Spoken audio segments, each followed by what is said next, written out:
We're going out there to check it out, ground truth our research, and then come back home on Friday and finalize our plans for a September 15th deadline, and then bids will go out if we have the funding, which it looks like we might have the funding, almost $1 million. Yes? They did something like this 10 years ago in Africa to try and recreate sections, but they just did fish and plants. Right. And it wasn't necessarily edible plants, but it was plants they could use for clothes. Right, and frankly, this is done actually all over the world now, but sporadically. It started really in the Virgin Islands, and people have been using their base design, which is this. Shrimp. And shrimp can be done. But adding the algae to it adds another aspect, which we're really curious how it will work. And that is the big wild card. So it's beginning to pop up all over. Yes? How is it powered? Actually, the whole park at Silver Bay is supposed to be net zero. And so part of this project also is a bio plant to produce heat using wood to produce heat for this facility and the city of Silver Bay. The other part is a wind generator on the hill behind Finland. We're talking wind generator. We have 5.5 million megawatts possibility of electric lines from the old air base.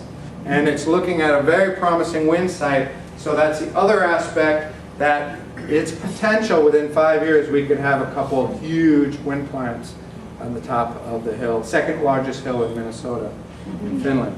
So things are happening. Things are very excited to happen. Also is the school level. At Wolf Ridge Environmental Learning Center, I decided, heck, I'm doing all this research, all this stuff's in my head. I got to do something for real. My farm and home, zero energy home, is not enough. So I thought, let's put a farm at a school.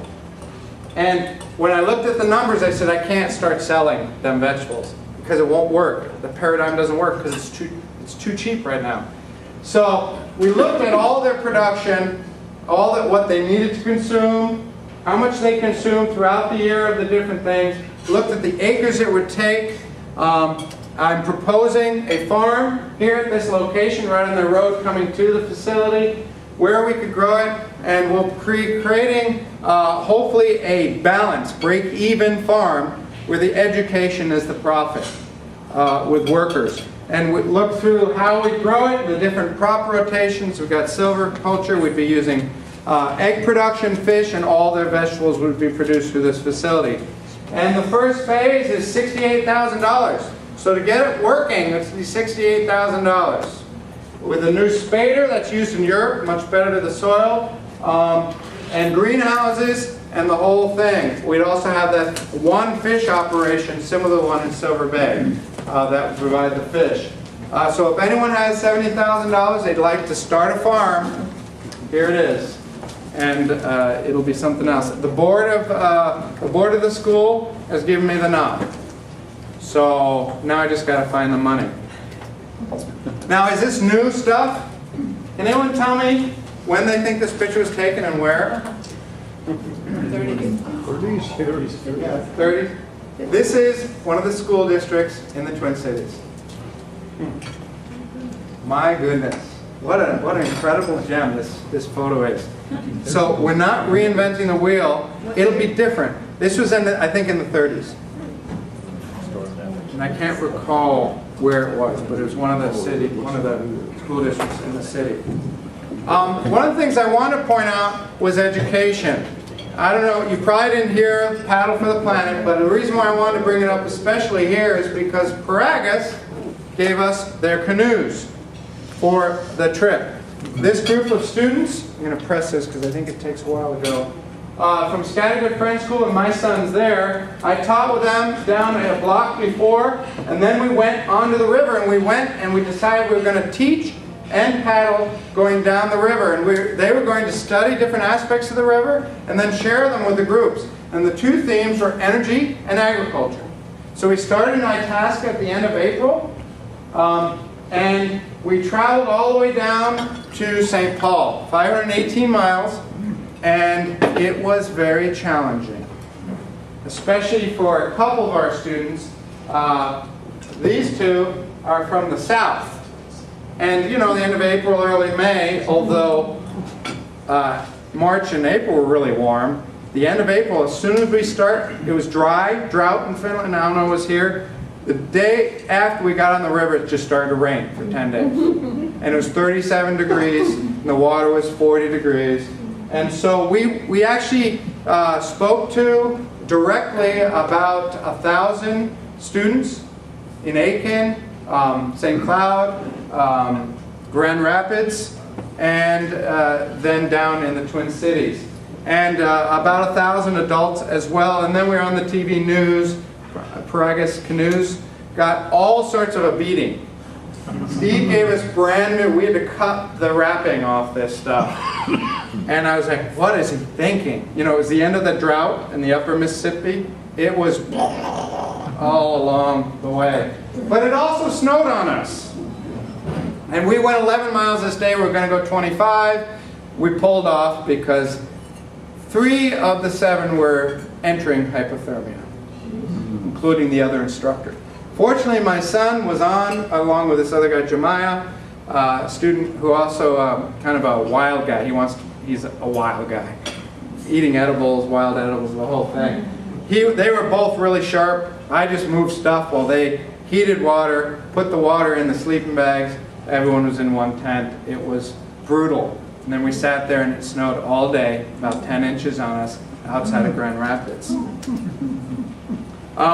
We did finish the trip in St. Paul successfully. We were on the news. We had a big celebration. The Deputy Secretary of Agriculture sent us a thank you video, which we showed under the Obama administration.